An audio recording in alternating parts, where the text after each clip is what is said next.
Seja bem-vindo ao RosaCast, o podcast que te aproxima do mundo jurídico. Eu sou Lucas Rosa, advogado. Peço a você que tem acompanhado o nosso trabalho, que siga nossas redes sociais, se inscreva no nosso canal no YouTube e compartilhe o nosso conteúdo. Hoje eu tenho a gratíssima satisfação de receber aqui um amigo, irmão, Dr. Ricardo Tradi Filho, advogado criminalista, há 26 anos no nosso estado, na nossa capital, e um amigo querido que quem me deu foi a caminhada dentro da OAB. Dentro da OAB, da advocacia. Eu ainda era estagiário e você Sim. não sabe disso, eu acredito. Vou te contar uma história. Eu era estagiário do André Borges, ali na General Dorico Quadros, Sim. um escritório vizinho ao escritório da sua família, também na General Dorico Quadros, e praticamente todas as tardes eu ia ao fórum fazer carga de processo. Os processos eram físicos. Os processos eram físicos na época, né? E eu lhe via constantemente, Ricardinho, chegando ao escritório. Você tinha um PT Cruiser, era um dos carros Era o PT Cruiser. mais bacanas, um carro Um carro importado. de gangster, né? De gangster, não é isso, era um carro importado. Eu era um estudante, eu era doido por essas coisas. Eu sempre observava os advogados bem vestidos, bem alinhados, que tinham postura, que tinham uma fala correta. E eu enxergava muito isso em você. Eu falava, cara, esse cara é o pica do advogado. Sempre imaginei. Pô, que alegria. E a vida foi passando, Ricardinho. E eu tive a oportunidade de conhecer e de me tornar amigo de você. Amigos. Você que pra mim, quando eu era um estagiário, era um advogado inalcançável pra mim. Literalmente. Pra você ver como que a advocacia é bonita. Hoje nós somos amigos e irmãos. Advocacia, amigos e irmãos, advocacia, a política de ordem, ela une. Ela cria situações, ela cria e cimenta relações. A advocacia de ordem é muito positiva, sobretudo por causa disso. Muito mais do que a aspiração pelo poder, do poder pelo poder, eu acredito que nessa caminhada e nessa comunhão de ideias e nessa comunhão de propósitos, nós nos aproximamos daquelas pessoas com quem nós nos identificamos. E nesse sentido, Ricardinho, eu posso te dizer que eu sou um homem muito sortudo, cara, abençoado por Deus mesmo. Porque isso que você falou aí, eu consegui construir verdadeiras amizades. Todas as amizades que eu tenho na advocacia, as amizades sólidas, de um modo ou outro, quem me deu foi a OAB. E mesmo fora da OAB, perdendo a eleição, essa construção nunca parou. Essa construção de relacionamento, de amizade. Sim, sem parou. Dúvida, sem dúvida. A OAB, a Ordem dos Advogados do Brasil, ela é um núcleo muito profícuo e muito fértil de relacionamentos, de amizades, tanto com colegas da capital como com colegas do interior. Quantos e quantos colegas do interior se tornaram meus amigos, não só parceiros profissionais, mas meus amigos por conta da política de ordem. E a gente acaba conhecendo o estado inteiro, né, Lucas? Acaba conhecendo as demandas da advocacia das cidades do interior, das subseções, né? Acaba por vivenciar o que de fato o advogado do interior precisa, porque o advogado do interior, ele fica ali confinado na comarca. O advogado do interior, muitas das vezes, ele tem um temor reverencial de chegar ao Tribunal de Justiça, de entregar um memorial a um desembargador, de fazer uma sustentação oral.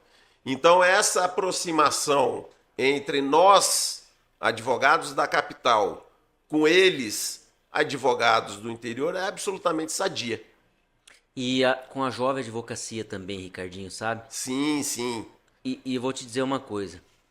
Tenho conversado com muitos colegas advogados e tenho dito sempre, se de alguma forma um jovem advogado está vivendo política institucional ou política de OAB dentro da OAB ou fora da OAB, fora da gestão, mas não está percebendo que está criando vínculo e amizade verdadeira, cara, corre e vai embora sem olhar para trás. Corre e vai embora. Porque não faz sentido, repito, dentro de gestão ou fora de gestão, você viver um negócio desse, que é política, é conversar sobre a profissão, servir a profissão, fazer projetos, mas não tá vendo se consolidar verdadeiras amizades. Essa formação de laço, né?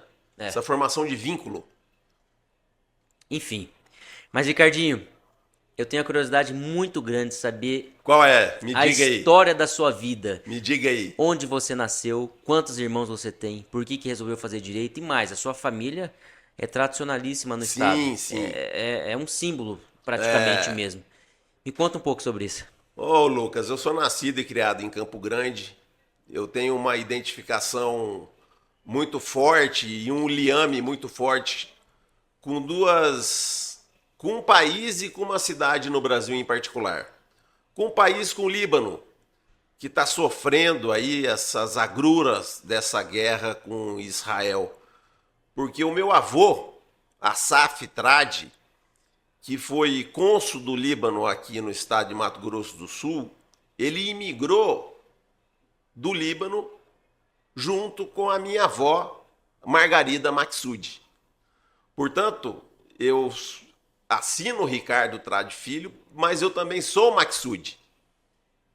Legal. Então, eu tenho essa ligação muito forte com o Líbano. Ainda não conheço o Líbano, mas tenho uma vontade muito ardente de conhecer.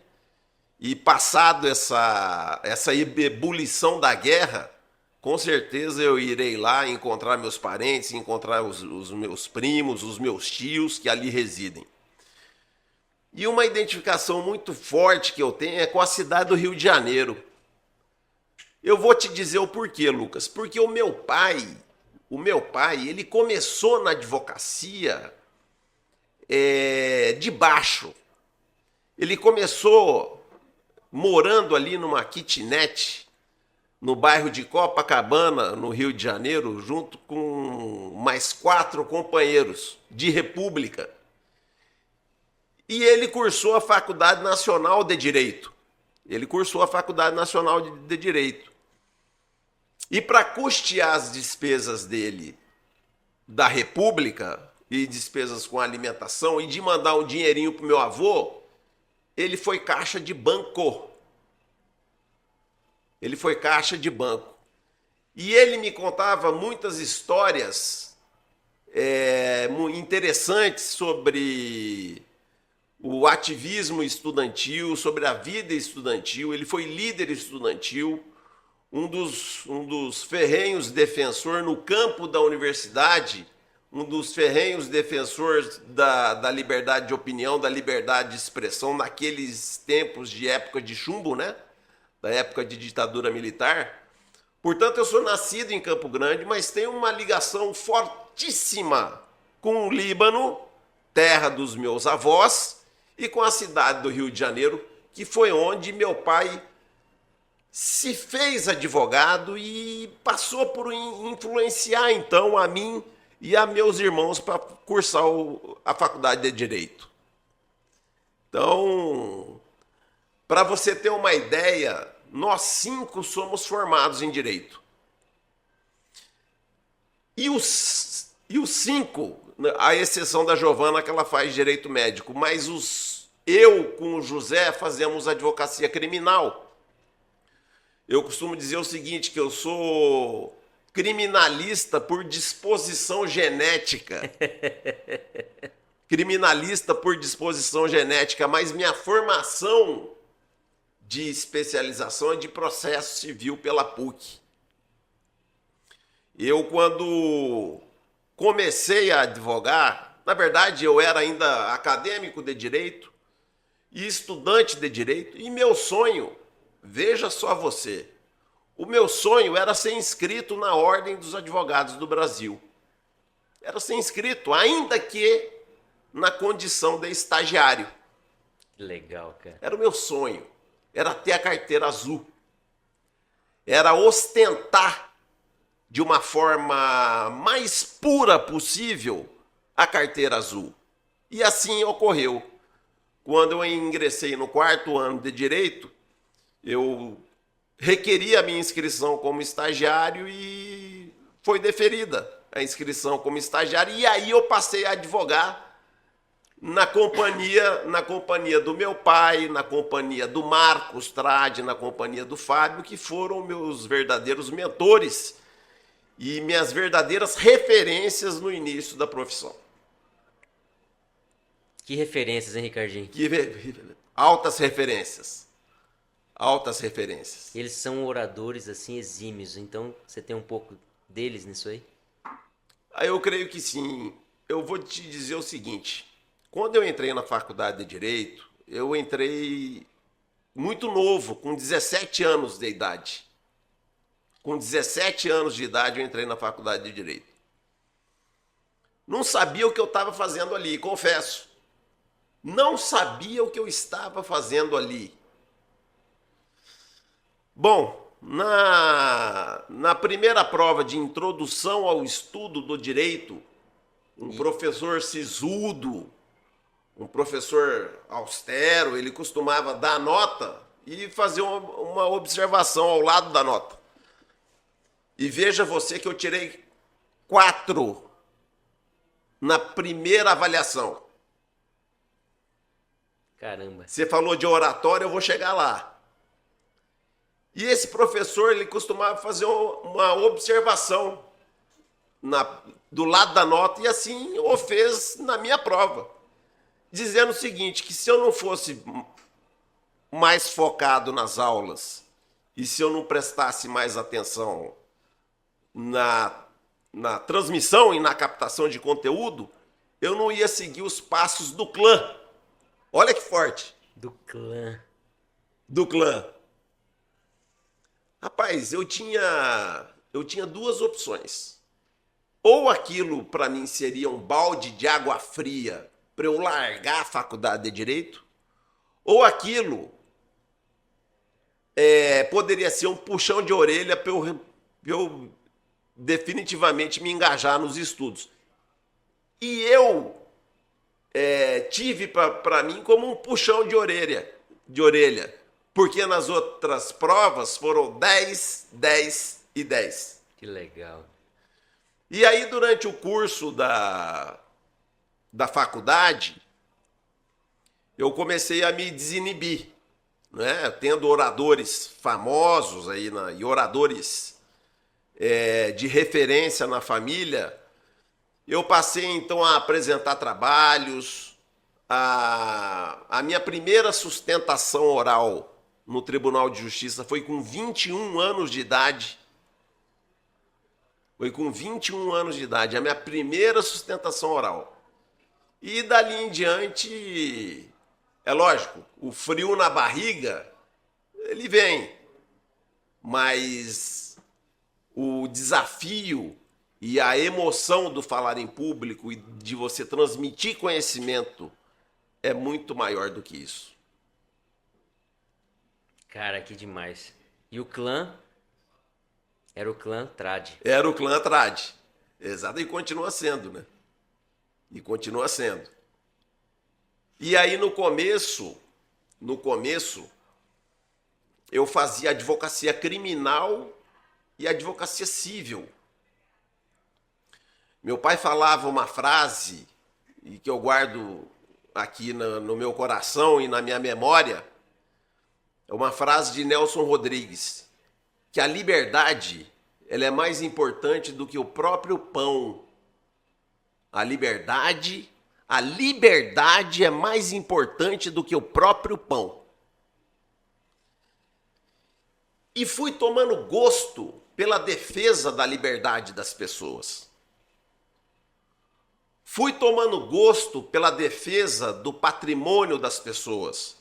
Fui tomando gosto pela defesa da honra das pessoas. Seja peticionando, seja nas tribunas, nas sustentações orais, perante os tribunais, perante os conselhos de classe e por aí vai. E você fez estágio, Ricardinho? Como que foi o período da faculdade? O período da faculdade foi o seguinte. Eu tinha uma opção de fazer o vestibular em Brasília ou fazer o vestibular aqui na cidade de Campo Grande, ocasião em que eu permaneceria aqui na qualidade de estagiário, não só do meu pai, que foi a minha referência, mas de outros advogados do escritório. Era um escritório com 10 advogados.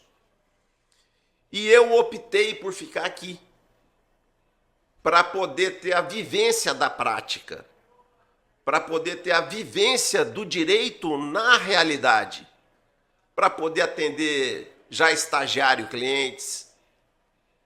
E ainda no estágio você compreender e vivenciar o drama das pessoas e ser um representante ali, porque o advogado, ele é um intermediário no melhor dos sentidos, é aquele que faz a transição entre o cidadão e os poderes constituídos, entre o cidadão e o poder judiciário. E foi aí que eu comecei a ganhar cancha para poder me formar um profissional comprometido com os ideais da justiça e com os ideais daquilo que eu reputo como valorosos à defesa dos meus clientes. Com a prática. Com a prática. E sabe que eu tenho uma curiosidade, cara. O Dr. Ricardo Tradi é um ícone. Digo ícone, que é um ícone porque está na eternidade. E esses tempos atrás, eu perguntei para 2 juízes muito queridos, Eduardo Siraven e Fernando Cury. O Eduardo e o Fernando. 2 excelentes juízes. Excelentes juízes. Estavam juntos. Eu falei para eles, digam rápido para mim, o maior tribuno do estado vocês já viram. Mas os 2 praticamente falaram ao mesmo tempo. Ricardo Tradi. Os 2 falaram simultaneamente. Os 2 falaram. Seu pai e o Dr. René Siuf, outro ícone da advocacia, tem retrato pendurado na parede do plenário do Tribunal do Júri, ou da antessala, não sei, tribunal. Aqui em Campo Grande, né? Esses dias eu conversava com uma advogada que tem literalmente uma semana de OAB, pegou na segunda ou terça-feira passada, identidade profissional, e ela me dizia isso, que o retrato dos 2 está pendurado no Tribunal do Júri de Campo Grande. No corredor do tribunal tem um retrato do meu pai e tem uma reportagem de um júri que ele fez em que ele absolveu, esse júri inclusive é muito famoso, em que ele absolveu o cliente dele com base numa carta psicografada do Chico Xavier. Eu vi isso quando era criança. E por isso eu digo àqueles que estão começando a profissão e àqueles que estão retomando a profissão, que façam prova do direito dos seus clientes, ainda que essa prova provenha do além. Ainda que essa prova provenha do além. Até o fim, né, cara? Até o fim, porque direito, advocacia, Lucas, você sabe bem, é uma guerra de narrativa. O autor na ação civil e o Ministério Público na ação penal sustentam uma tese e o réu, quer na ação civil, quer na ação penal, sustenta uma antítese. E nesse entrechoque dialético, nessa retórica que provém do discurso do autor, do Ministério Público, e que provém do discurso do réu, o juiz profere uma decisão que ele repute que seja a mais justa ao caso concreto. Então, ambos, à sua maneira, influenciam no convencimento do julgador. E é por isso que eu falo, inclusive em sala de aula, que o processo ele é um microcosmos do Estado democrático de direito. O processo é um lugar onde a gente tem empoderamento, onde o cidadão, onde a sociedade civil se faz ouvida através da boca e da caneta do advogado. Daí a nobreza da profissão. Daí essa dimensão pública da nossa função, porque embora nós exerçamos um mistério de natureza privada dentro dos nossos escritórios, na verdade, a nossa atividade, ela repercute como função social e de utilidade pública. Por isso, nós sabemos que não existe hierarquia e nem subordinação entre juízes, advogados e membros do Ministério Público, pois os três estão no mesmo patamar hierárquico. O sistema de justiça tem 3 atores, né? Esses 3 atores são iguais, né? Todos estão colaborando para a administração, para a entrega da justiça, administrar, entregar a justiça, né? Como está na Constituição, né? Exatamente. Ricardinho, e eu te falava da imagem, da figura de seu pai. Eu me lembro que nesse estágio ali, de 2005 a 2009, eu sempre via, 2006 na verdade a 2009, sempre via seu pai entrando ou saindo do escritório, sempre com o motorista. E então, mais ou menos como quando eu via, como a gente vê, ou quando é jovem, vê um senador chegando, um governador, um prefeito, você fica, nossa, é essa pessoa, né? Que eu vejo na TV e tal. Enfim. E eu me lembro que a primeira vez que eu vi seu pai mesmo, fisicamente próximo a mim, ele estava discursando no comitê de campanha do Leonardo Duarte. Essa data foi histórica. E Ricardo Tradi era pura presença. Era Onde ele pura estava, presença. ele estava. Onde ele dizia, ele dizia. Ele era 100% integralmente aquilo que ele estava fazendo. Sim. Eu quero saber o seguinte. Como que foi a sua infância olhando seu pai, que era tão respeitado e tão admirado, não só pela família, mas pela sociedade como um todo? Eu tenho certeza que você via as pessoas indo até seu pai e elas tendo essa reverência por ele. Como que foi? Como que o seu imaginário foi formado quando você era criança vendo isso? Você sabe como eu aprendi a fazer advocacia criminal? Você sabe como eu aprendi o direito penal, o processo penal? Eu aprendi desde criança, assistindo o meu pai nos tribunais do júri, assistindo meu pai nos julgamentos nos tribunais de justiça, seja sustentando uma tese absolutória numa apelação criminal, seja sustentando um HC para revogar uma prisão preventiva. Hoje a gente vê essas prisões preventivas aí totalmente midiáticas. Isso ocorre com muita frequência também nas comarcas do interior, em que a gente vê, e também na capital, onde a gente vê e assiste prisões preventivas decretadas sob o impulso do populismo penal, sob o impulso dos holofotes da mídia. Você veja, Lucas, a prisão preventiva da Deolane, da influenciadora, e veja a prisão preventiva do Gustavo Lima. Eu sou contra. Duas prisões preventivas decretadas, sem risco à ordem pública, sem risco de fuga, quer do Gustavo Lima, que na verdade o nome dele é Nivaldo, quer da Deolane, e sem nenhum elemento que pudesse indicar que eles estivessem a corromper testemunhas ou a sumir com prova.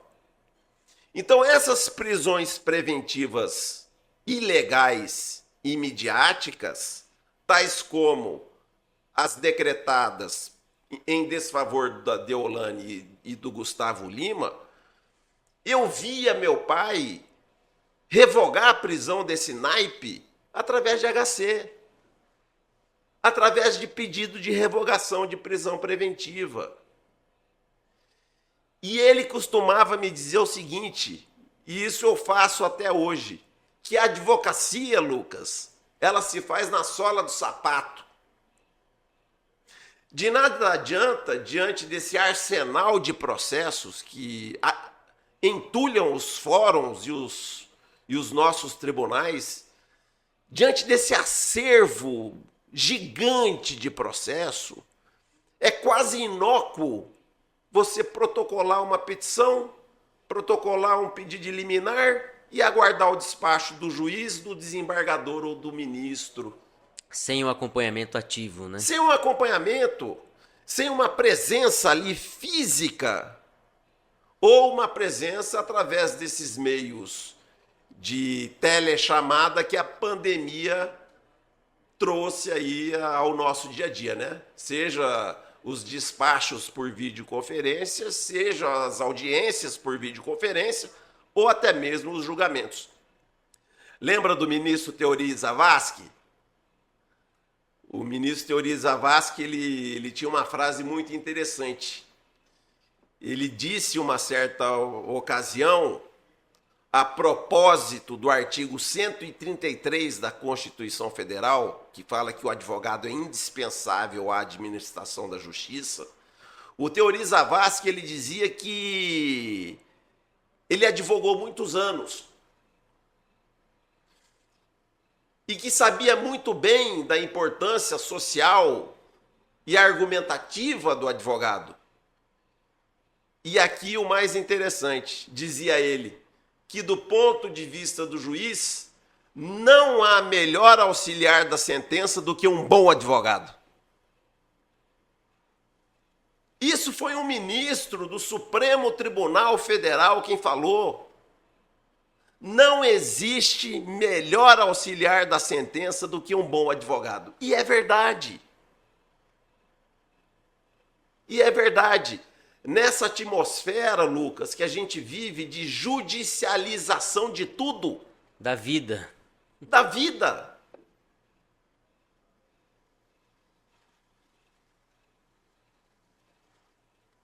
Então, a nossa missão, a missão do advogado, é formular as petições iniciais, os pedidos de liminar, os pedidos de revogação de prisão preventiva, os habeas corpus e despachar em mãos com o juiz. Se fala despacho em mãos, porque na época, quando o processo não era digital, a gente levava a petição em mãos ao juiz. Sem protocolo, né? Levava em mãos. Sem protocolo. E o juiz, ou o desembargador, ou o ministro, no rosto da petição, despachava assim, J. concluso. É lógico que esse costume, esse jeito de ser do processo não existe mais por conta da informatização aí que tomou conta aí da atividade jurídica de todo o país. E você comentou isso, Ricardinho, me veio uma memória muito forte. Eu era estagiário e eu me lembro que o desembargador Sideni, que é o próximo presidente do Tribunal de Justiça, do nosso Tribunal de Justiça, Sideni, ele era juiz titular da primeira ou da segunda vara civil aqui em Campo Grande.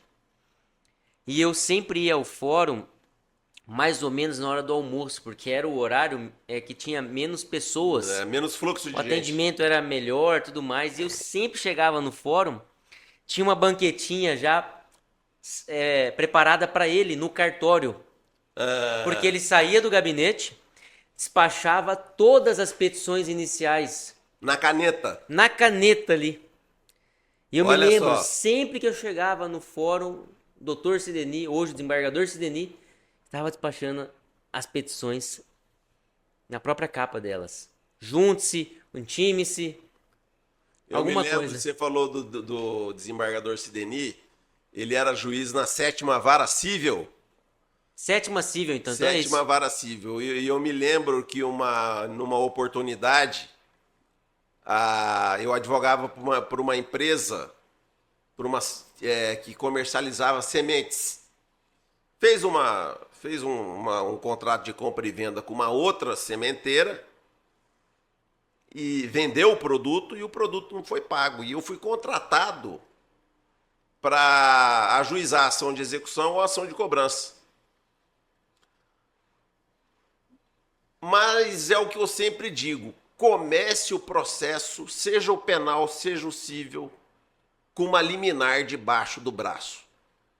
E estudei, e fui estudar a fundo a jurisprudência para ver se era caso de pedir um arresto das sementes da outra empresa. E aí eu lembro que eu, menino, rapaz, franzino, meio com medo, falei, eu vou despachar esse arresto com o doutor Sideni. E eu vou pedir uma liminar aqui. E não é que ele concedeu a medida liminar? Muda totalmente a posição processual, né? Muda completamente a posição processual. Muda completamente. Com uma liminar, seja numa ação cível, seja numa ação penal, num HC, a parte que obtém a liminar, ela passa a litigar, entre aspas, numa posição de vantagem. Não é verdade? E o desembargador Sideni até hoje ele tem esse costume, né, de atender assim a qualquer momento, né? Esses dias eu fui entregar um memorial para ele, pediu vista de um caso que eu fiz tentação oral no órgão especial. E eu cheguei lá, ele chega bem cedinho, então eu fui bem cedinho, antes das 8 horas da manhã. E eu sentei e fiquei aguardando. E poucas vezes aconteceu isso. Ele entrou no gabinete dele, me viu e a primeira coisa que ele falou: me desculpe ter feito esperar. Bom dia, doutor Lucas. Ele é um madrugador, ele madruga. Tem desembargador, tem ministro, tem juiz que madruga. Depende da batida ali, entre aspas, do trabalho de cada um, né? De cada um, da rotina de cada um, né? Tem magistrado que trabalha à noite, que vara a madrugada fazendo e confeccionando voto e confeccionando sentença ou decisão, né? Hoje há desembargadores e juízes que despacham no WhatsApp, por teleconferência ou por áudio, né? Sim, sim. Recebem memorial por WhatsApp. Mas, Ricardinho, você fez júri com seu pai? Fiz. Conta um pouco pra gente. Olha, o primeiro júri que eu fiz com meu pai foi num plenário ali da UCDB. Não era júri simulado, era um júri real. E eu naquela expectativa de fazer um júri com meu pai, rapaz, devia ter uns 23 anos de idade. A juíza presidente do júri era a doutora Sandra Artioli. E o promotor de justiça era o Antônio Ciufi, Toninho Ciufi. Hoje procurador de justiça, né? Hoje procurador de justiça. Olha, modéstia à parte, eu fiz uma homenagem introdutória para o meu pai. E nessa introdução que eu fiz, ele desmanchava, ele chorava. E quanto mais eu falava, mais vontade eu tinha de falar. E no transcurso do júri, a tese foi legítima defesa, eu olhava para ele me indicar se era momento ou não de eu parar, ele fazia assim com a mão. Vai. Que delícia, cara. E o orgulho dele, Ricardinho? Um orgulho, assim, às alturas. E nesse júri nós conseguimos absolver o cliente pela tese da legítima defesa por 5 votos a 2. Que alegria, cara. Mas um júri, você falou de júri, um júri que marcou a minha trajetória como advogado, foi um júri que eu fiz em Corumbá, cidade da minha ex-esposa. Cidade Branca de Corumbá. Cidade Branca. Esse processo, meu pai que fez a instrução dele, e ele faleceu em 2017. E quando ele faleceu, os clientes vinham até mim para que eu retomasse a atuação na defesa das causas, na defesa daquilo que estava sendo postulado.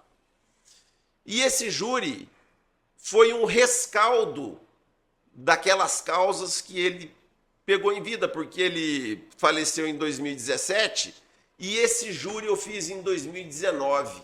Foi o primeiro júri que eu fiz de um processo que era dele, mas sob a minha total responsabilidade. Lucas, olha, eu vou falar um negócio para você. Foi uma das maiores emoções que eu tive na minha vida profissional, porque é no tribunal do júri que você se sente efetivamente advogado. É onde você se sente efetivamente defensor. E é por isso também que eu advogo e defendo a oralidade nos processos cíveis, a prevalência do princípio da oralidade. Mas, enfim, nesse júri, a tese também foi legítima defesa. Terminados os debates, sala secreta. Quesito genérico. Agora, né, com a reforma, o júri absolve o acusado? Primeira cédula, sim. Segunda cédula, não. Sim, não. Sim, não. E ficou pela última cédula. Sim, absolve o acusado. Olha, que momento lindo que foi na minha profissão, viu? E você falou de tribunal do júri e me remete também às sustentações orais. Não é verdade? O quão importante é a gente ocupar a tribuna dos tribunais, seja dos tribunais estaduais, regionais, federais e até do STJ, do STF, para sustentar a tese do nosso cliente. Porque fazendo uma sustentação oral objetiva, concisa, sem ler, porque o memorial já foi entregue nas vésperas, fazendo uma sustentação oral com conhecimento de causa, você consegue forçar, entre aspas, um pedido de vista do revisor ou do primeiro vogal. Você chama a responsabilidade do protagonismo de convencer o desembargador ou o ministro daquilo que você está sustentando. Vou te contar uma história. Mais ou menos em 2010, eu fui acompanhar um julgamento no STJ. Era um recurso especial. Era um recurso especial cível. Fui acompanhar um julgamento no STJ em Brasília. E eu estava pelo recorrido. O advogado recorrente, ele não se inscreveu para fazer a sustentação oral. Eu, cá com os meus botões, falei, também não vou me inscrever para sustentar, não. Quem precisa do provimento do recurso especial é ele. Rapaz, e não é que o ministro, sem sustentação oral de ninguém, estava dando provimento ao recurso especial da outra parte, numa ação indenizatória muito grande. E aqui me vem o fato interessante. O ministro proferiu o voto e me veio o impulso de levantar e pedir uma questão de ordem para esclarecer uma matéria fática, porque questão de ordem a gente esclarece questão fática. Mas ali eu fui esclarecer uma questão de direito. E esses ministros sentados, me olharam sobressaltados. O que esse garoto aí está pedindo uma questão de ordem? Invocando uma questão de direito? Só sei que essa minha atuação forçou um outro ministro a pedir vistas e, no final das contas, na outra sessão, o recurso foi pautado e o recurso especial foi improvido por maioria de votos. Que demais. Uma sustentação oral de 5 minutos. Uma sustentação oral não, mito. Uma questão de ordem de 5 minutos. Uma formal questão de ordem, materialmente, sustentação oral. Eu tenho verificado mesmo no dia a dia já há um bom tempo como é importante esse acompanhamento ativo, né, Ricardinho? Especialmente nos tribunais, né? Eu tive um caso hoje, um julgamento virtual. Uma das matérias que eu levei para os embargos de declaração era honorário advocatício, porque o proveito econômico, ou a consequência econômica da minha atuação no tribunal foi bastante considerável do ponto de vista econômico, financeiro mesmo. Eu advogando para o réu, que também era recorrente, o autor também recorrente, mas do ponto de vista da quantidade de pedidos iniciais, a derrota processual do réu, do autor, desculpe, aparentemente seria pequena. Então levaria a sucumbência Mínima. integralmente ao requerido, ao meu cliente, ao réu.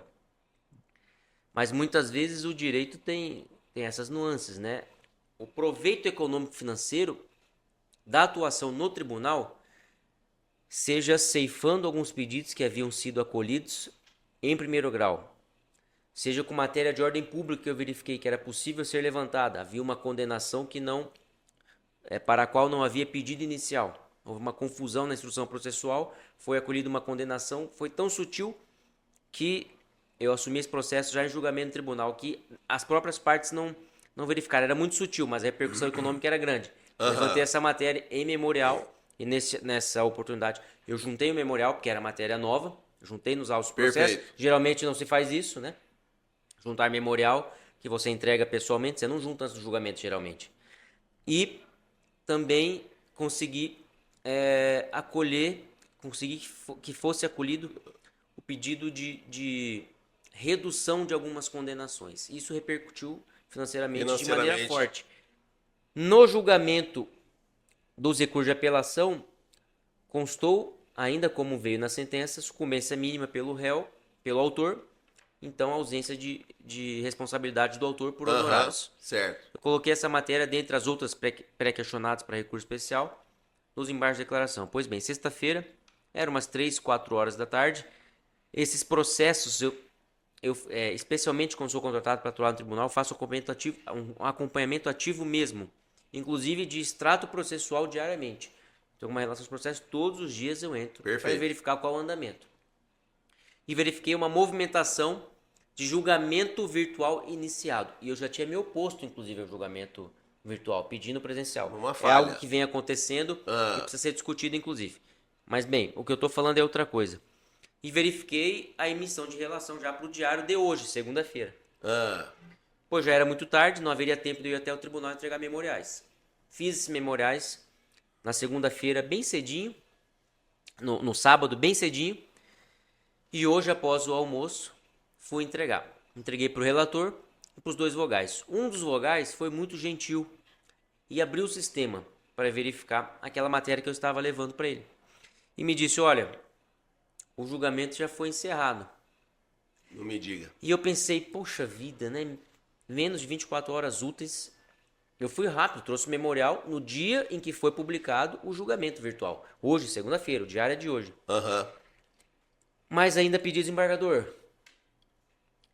Se o senhor puder verificar, eu vou deixar o memorial aqui. Talvez o senhor só tenha votado. O julgamento em si não tenha sido encerrado. Eu vou deixar meu memorial. Ele pode influenciar na convicção do senhor. Eu queria pedir para o senhor dar uma olhada. Eu sei que o senhor tem muito trabalho, mas dá uma olhada. Deixei o memorial. Pois no final do dia de hoje eu vi que saiu o acórdão e este vogal reviu o posicionamento dele. Votou contigo. Votou comigo. Olha só. Acompanhamento ativo. Acompanhamento E ativo. com elegância, com respeito. Com elegância, sempre com respeito. você pode insistir, Ricardinho. Foi o que você fez. Você não fez tentação oral. O julgamento andou por um lado que era ruim para você. Você tecnicamente não agiu corretamente, vamos dizer assim. Você levantou questão de ordem para trazer sustentação de matéria de direito, matéria jurídica. Mas ali foi um pulo do gato. Só Mas- que você foi gentil, foi elegante, e É. arriscou e conseguiu obter. Exatamente. O advogado tem que insistir. Não precisa brigar por qualquer coisa. Não. Dependendo da situação, tem que brigar, tem que ir pras Eu, cabeças mesmo. eu costumo dizer o seguinte. Mas geralmente não é assim, né? Eu costumo dizer o seguinte, Lucas. Advogado combativo não é advogado agressivo. Isso aí. Advogado combativo é uma coisa. Advogado agressivo É outra. é outra coisa. Tem nada a ver. E tem uma particularidade importante, que a magistratura e a maioria dos magistrados tem consciência de que nossa vocação é lutar. É lutar pela liberdade, pelo patrimônio, pelo estado das pessoas ou pela honra das pessoas. E essa questão de ordem foi um improviso. Foi um improviso que eu fiz. Não saí aqui de Campo Grande pensando em pedir questão de ordem. Eu lembro, me veio aqui na memória, uma passagem em algum livro do Machado de Assis, que ele fala o seguinte: conte com as circunstâncias, conte mais com o improviso. O improviso é uma espécie de Deus avulso para o qual é necessário dar alguma ação de graças. E o improviso tem peso decisivo na assembleia dos acontecimentos.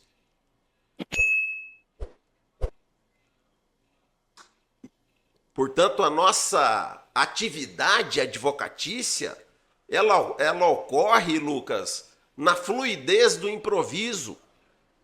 É lógico, a gente traça um script, mas entre aquilo que está desenhado no script e no relatório de metas que a gente tem a cumprir e o resultado final, há uma série de variáveis que podem acontecer aí, né? Há uma série de variáveis. E conhecendo bem o processo, estando e com acompanhamento ativo, é muito menos difícil você superar essas invariáveis, né? Com acompanhamento ativo, sim. Com acompanhamento ativo, sim. Você veja que os grandes da advocacia, por exemplo, o Alberto Zacarias Toron, você sabe que o novo Estatuto da Advocacia de 2022, ele promoveu substancial alteração, sobretudo ao alargar as hipóteses de sustentação oral. E previu como uma prerrogativa profissional o direito do advogado de sustentar oralmente, inclusive, um agravo regimental de uma decisão liminar em HC que indefere a soltura. Mas o STF tem entendido que não cabe a sustentação oral em agravo interno, em agravo regimental, a despeito do que está contido no novo Estatuto da Advocacia. E é uma guerra aí que tem sido travada pelo Conselho Federal, capitaneada e salvo o melhor juízo pelo Toron, Alberto Zacarias Toron, e o Supremo Tribunal Federal, capitaneado aí pelo polêmico Alexandre de Moraes. Você sabe que pra mim o Supremo tem, na verdade, é atropelada a advocacia, Ricardinho. Patrolada a advocacia. Isso não é um Alberto Zacarias Toron que vive, que tá todos os dias nesse sagrado ofício da defesa, puxar ou empurrar o Conselho Federal, as coisas não acontecem. Não Sinceramente, para mim a atuação do nosso presidente nacional, do Beto Simonetti, é pífia na defesa das prerrogativas. Pífia. É vergonhosa. E ainda com movimento de reeleição, quer dizer, um presidente que as movimentações mais recentes que fez, como pedido de porte de armas para advogado, foram feitas em momentos totalmente inadequados, com fortemente intuito eleitoreiro, sabe? Na tentativa de reeleição, me desagrada muito, assim, eu não vejo com bons olhos. Sobre essa questão do porte de arma, que nem é nosso assunto, mas falei dela. Aham. Acho que para mim aqui não importa se o advogado é progressista, é conservador ou é de centro. Todo advogado deveria defender essa prerrogativa. Por quê? Porque juiz, magistratura, promotor e Ministério Público têm esse direito. E nós somos atores iguais a estes dois Sim, não há atores hierarquia. no mesmo sistema de justiça, sabe? Então, é óbvio que observando os mesmos requisitos. Isso deveria ser defendido desde sempre no Conselho Federal da OAB. E E o nós Beto passamos... apresentou agora. Apresentou agora. Nós passamos 4 anos em um governo extremamente armamentista. Isso não foi levado. Ah, mas Beto Simonetti não era presidente do Conselho Federal da OAB. Escuta, esse grupo está lá há muitos anos, o mesmo grupo político, e deixou para apresentar isso durante um governo que é desarmamentista, que é contra isso, né? Sem fazer mérito de qualquer dos dois governos, o advogado, o partido dele, a Constituição. É isso que nós advogamos, é isso que nós defendemos, né? Exatamente. Mas uma medida praticamente inócua, assim, do ponto de vista político. Eu acho que um projeto desse tem muita pouca chance de avançar. Enfim, o ministro Alexandre, da bancada do Supremo e da bancada do Tribunal Superior Eleitoral, algumas vezes cerceando manifestação, caçando a palavra de advogados, disse, poxa, agora eu vou receber mais uma nota do Conselho Federal da OAB em tom jocoso. Em tom jocoso, mais uma nota. E isso vem para a presidência do Conselho Federal, revela mesmo, traz mesmo mais uma nota. Então, enfim, a gente falava assim, sabe que até no dia a dia, Ricardinho, no exercício do meu mistério, da minha advocacia, eu conheço minhas prerrogativas e sei exercê-las. Mas sabe que no dia a dia, por exemplo, quando eu vou entregar um memorial para um desembargador, quando eu vou fazer uma ostentação oral, eu falo o mais rápido possível. Na ostentação oral eu tento não usar os 15 minutos, eu tento não usar, modéstia à parte, nem 5 minutos. Sim, o acervo de processos é muito grande. Disso, que todo magistrado, que todo desembargador, todo juiz tem literalmente milhares de processos para apreciar. Sim. Então quando eu vou entregar memorial, a primeira coisa que eu falo, desembargador, eu vou ser rápido. E tento falar o mais rápido possível. Tento colocar, ele tem o dever de ler o que eu escrevo, mas mesmo assim, eu tento fazer memorial de 1 página, 2 páginas, estourando 3 páginas quando a matéria fática é muito extensa. Mas é óbvio que se eu precisar, eu vou levar adiante o exercício da minha prerrogativa. Eu vou buscar a OAB e ela sempre tem que estar preparada para ser a minha retaguarda. Eu não vejo isso acontecer. Mas já que a gente vê um pouco por esse ponto, você tem uma história muito bonita dentro da OAB. Sim. Eu quero ouvir um pouco dela. Até eu fui conselheiro estadual eleito da ordem na gestão do Leonardo Avelino Duarte. Um querido amigo nosso, né? Querido amigo nosso. Grande líder da advocacia, grande advogado. E falando em prerrogativa profissional, Lucas, eu me lembro que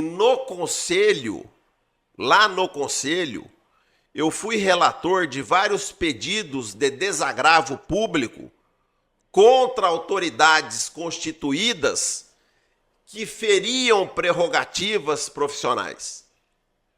Eu atuava ali como conselheiro de desagravos, por exemplo, quer como relator, quer como um conselheiro a votar, né, diante ali da composição toda do conselho.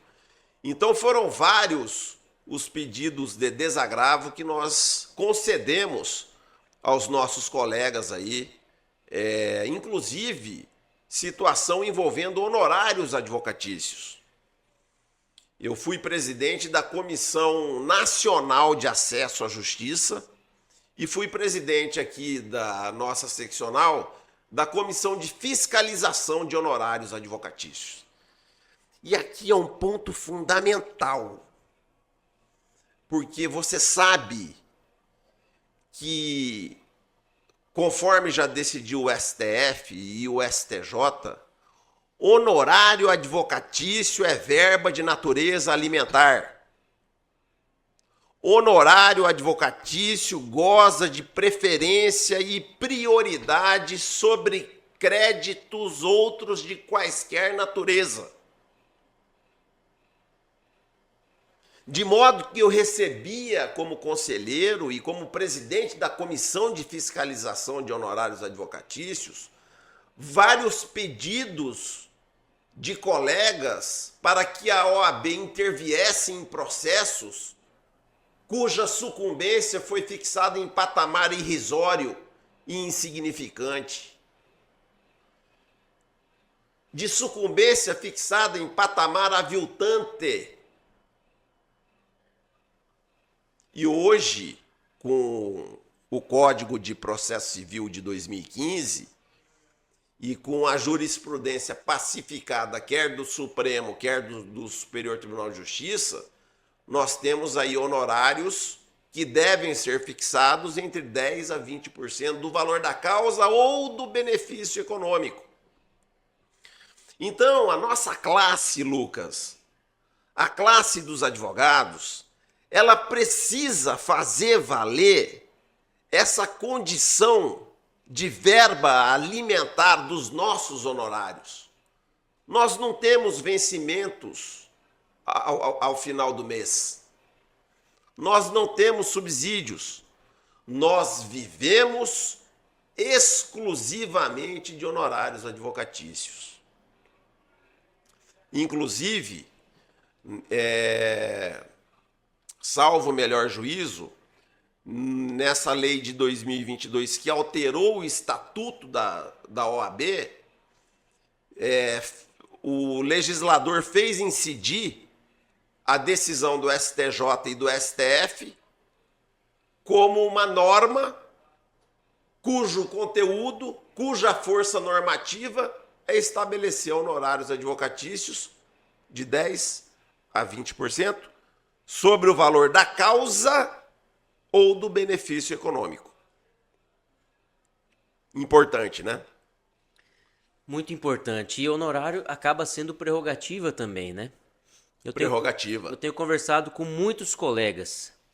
E parece que essa comissão, por exemplo, que você presidiu, poderia cuidar desse assunto, como era feito, inclusive, eu me lembro que vocês faziam isso, de maneira, como a gente está dizendo aqui, mais ativa. Veja, ainda mais hoje, Ricardinho, se o parâmetro de fixação de honorários é objetivo, está cravado no Código de Processo Civil, bastando o que a gente muitas vezes diz que é criticável, né?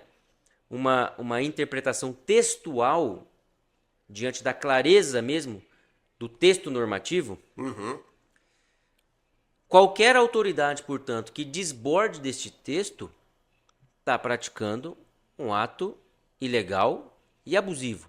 Um ato ilegal e abusivo e que caracteriza, em tese, violação à prerrogativa profissional. Sim, então, além de uma assistência no próprio recurso a ser interposto pelo advogado, uma questão dessa, por exemplo, de fixação de honorários em aviltamento, me parece que é cabível, por exemplo, um mandado de segurança. Ah, mas a técnica processual não é a melhor, aqui seria cabível um agravo de instrumento, se for no cumprimento de sentença, por exemplo.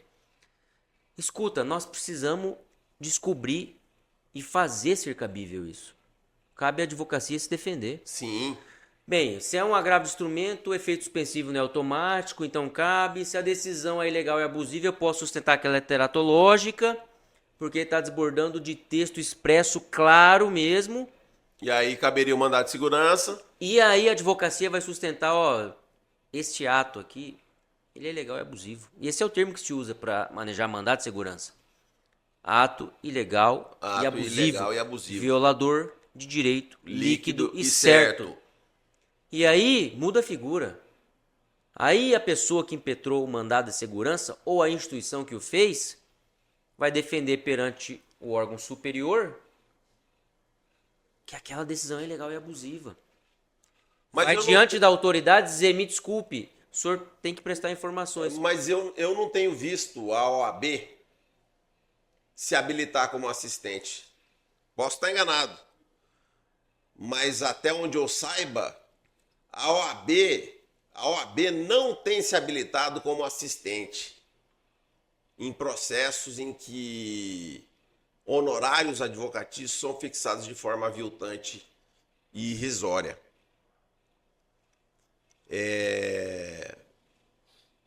E é um ponto nevrálgico, conforme eu falei aqui. Honorários advocatícios têm natureza alimentar.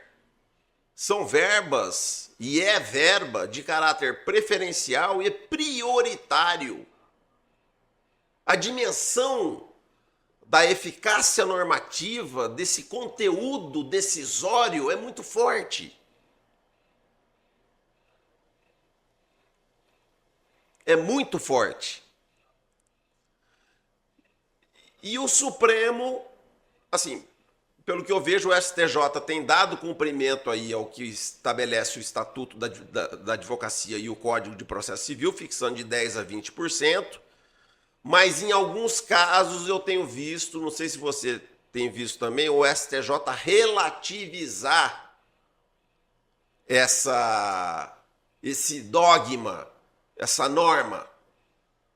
Em algum ou outro julgado eu vi o STJ relativizar. E o Supremo muito pouco comprometido com as pautas da advocacia. Muito pouco comprometido com as pautas da advocacia. Supremo super empoderado,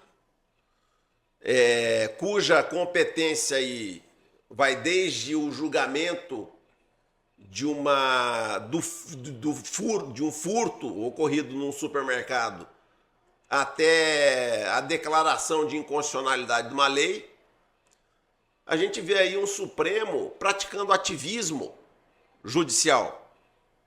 Por exemplo, a descriminalização do uso e do porte da maconha. Embora seja um tema que fosse reservado ao Congresso Nacional, ao fim e ao cabo, eu sou a favor dessa decisão do Supremo, porque falando aqui de passagem, já que a gente falou de Supremo e pegando um assunto e enganchando no outro, essa questão de uso de maconha é uma questão muito menos de repressão penal e muito mais de saúde pública.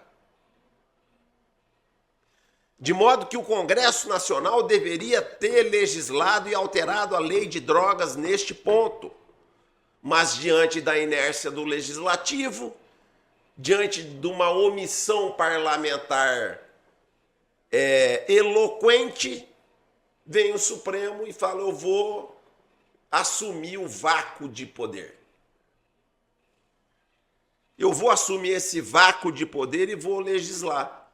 E legislou nessa questão da descriminalização, cujo resultado eu concordo, porque, repito, a questão do porte e de uso de maconha é muito menos uma questão de repressão penal e muito mais de saúde pública. E o Supremo também avançou numa pauta muito sensível à sociedade, que é a pauta do aborto. E aqui, sem entrar no mérito da discussão, a gente sabe que o STF ele acabou legislando na questão do aborto, estabelecendo uma terceira situação de permissão da interrupção da gestação, que é quando o feto é anencéfalo. Portanto, o Supremo aí, ele, de uma forma muito polêmica, ele tem invadido um campo institucional reservado pela própria Constituição Federal ao Congresso Nacional. Eu tenho muita reserva em relação a isso, Ricardinho, mas muita mesmo, sabe?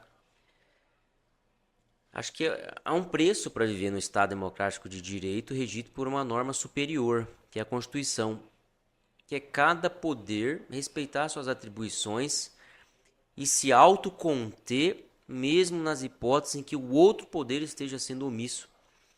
E vou te dizer por quê. Sim, A gente sim. concede poder para o Supremo para avançar em algumas pautas que parecem justas e corretas, e o mesmo poder concedido ele usa para outras. E muitas vezes a gente se depara, por exemplo, com hipóteses praticamente grotescas. E aqui eu me refiro a uma fala do ministro Gilmar Mendes há muitos anos. Parece que ele vem mudando um pouco de opinião nesse aspecto.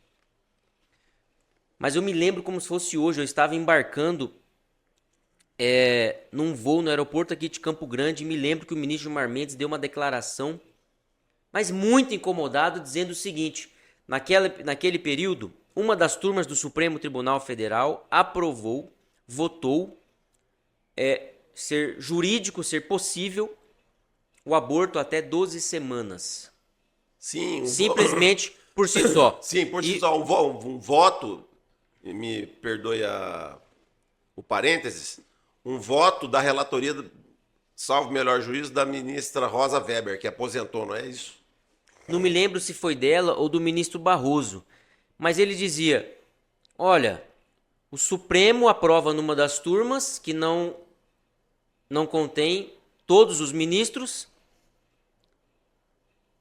aborto até 12 semanas, sendo que há poucos dias, ou na semana passada, ou no mês passado, ou este ano, considerou que é incompatível com a Constituição ou com a proteção dos animais a vaquejada.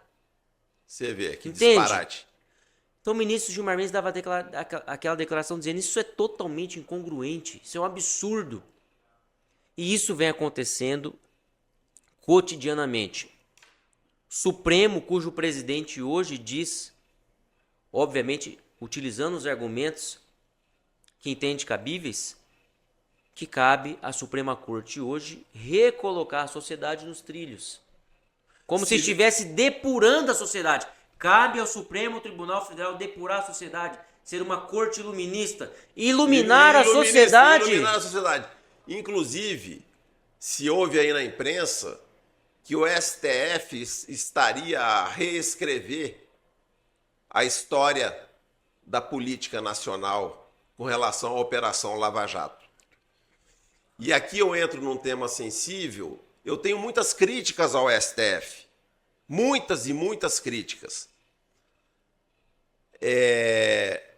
Mas, com relação às delações premiadas, anuladas pelo ministro Toffoli e depois submetidas, me parece, à segunda turma, né?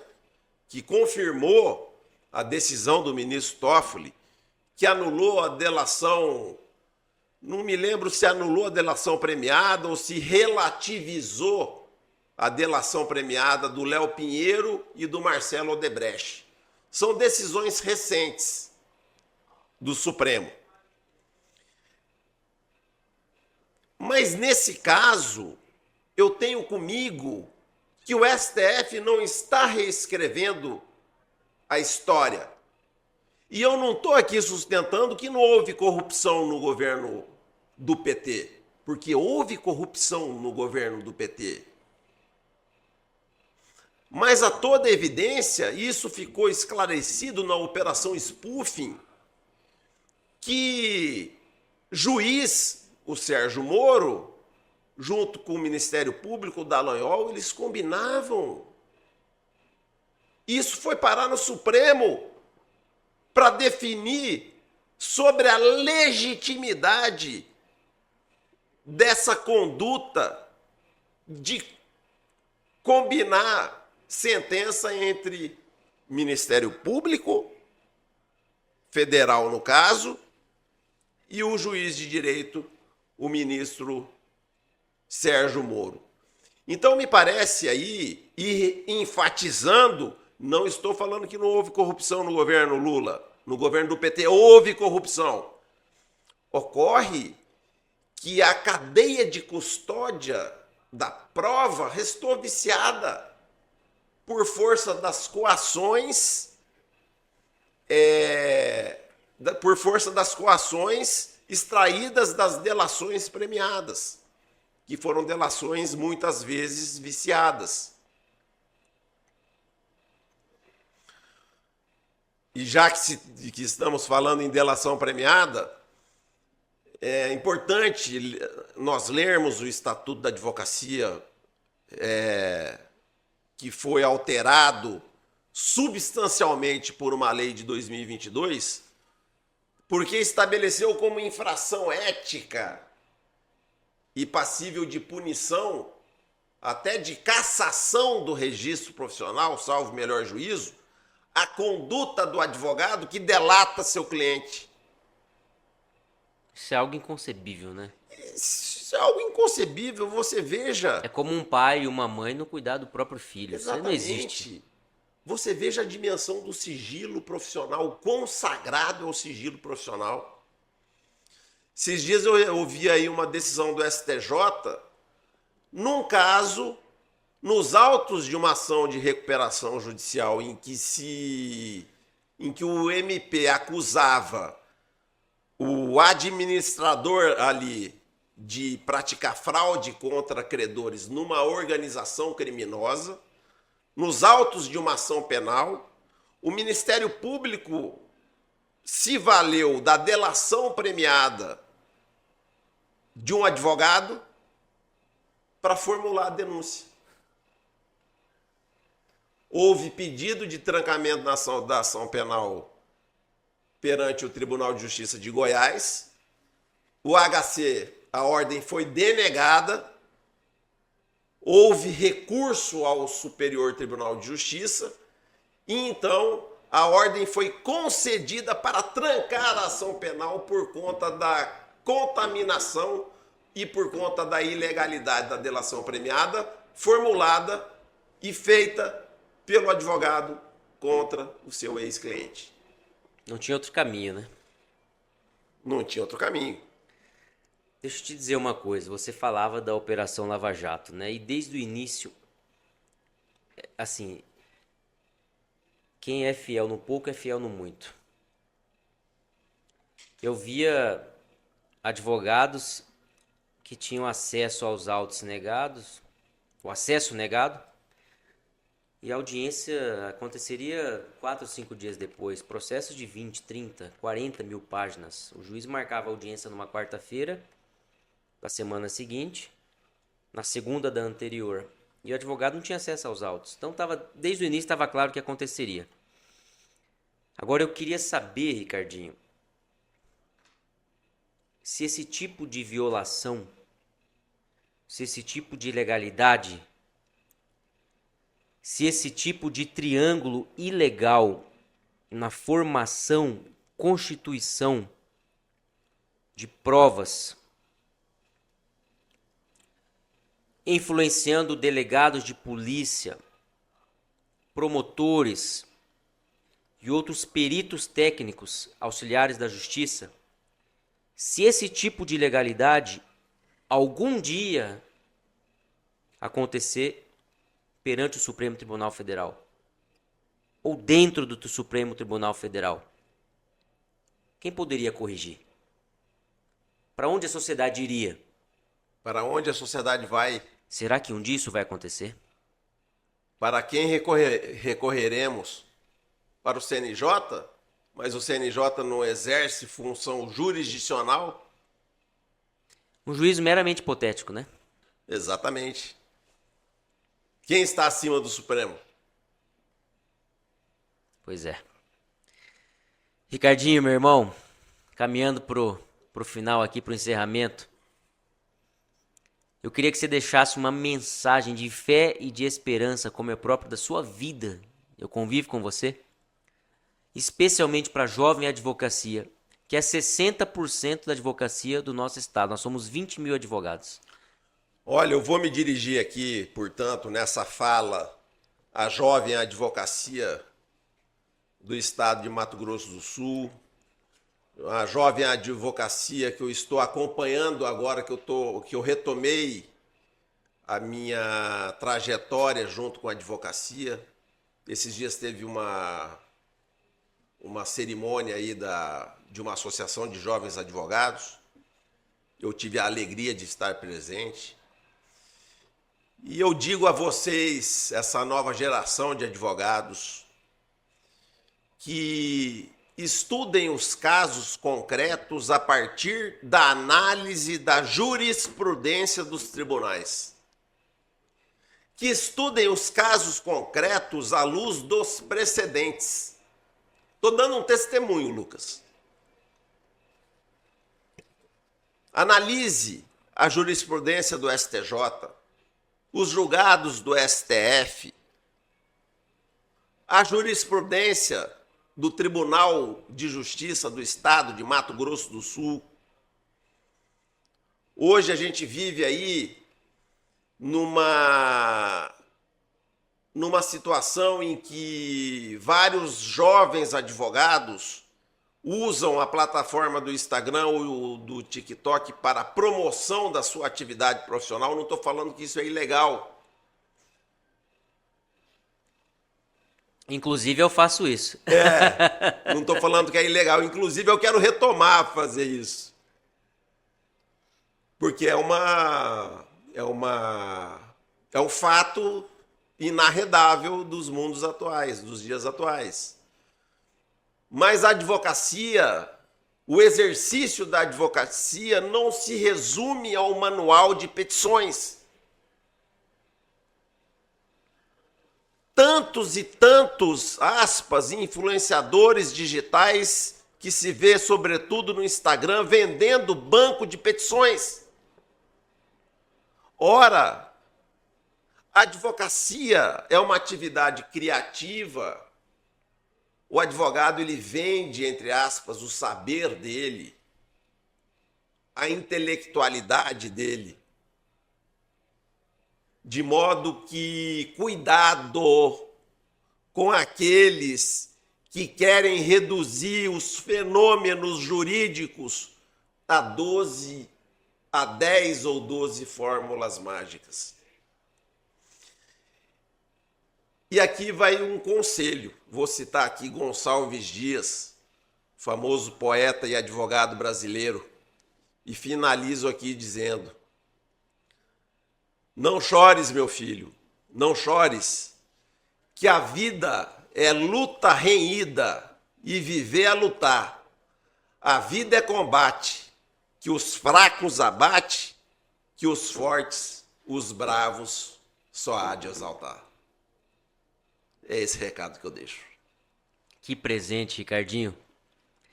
Doutor Ricardo Trade Filho, meu querido amigo e irmão, advogado criminalista, muito obrigado pela generosidade. Alegria minha, Lucas.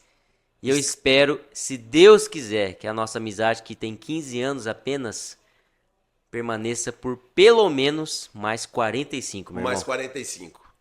E Deus e o Espírito Santo há de permitir. Amém. Vamos junto. Vamos. E você que acompanhou mais esse episódio do RosaCast, esse bate-papo aqui agradabilíssimo com o Dr. Ricardo Trade Filho, siga nossas redes sociais, se inscreva no nosso canal e compartilhe nosso conteúdo. Até a próxima!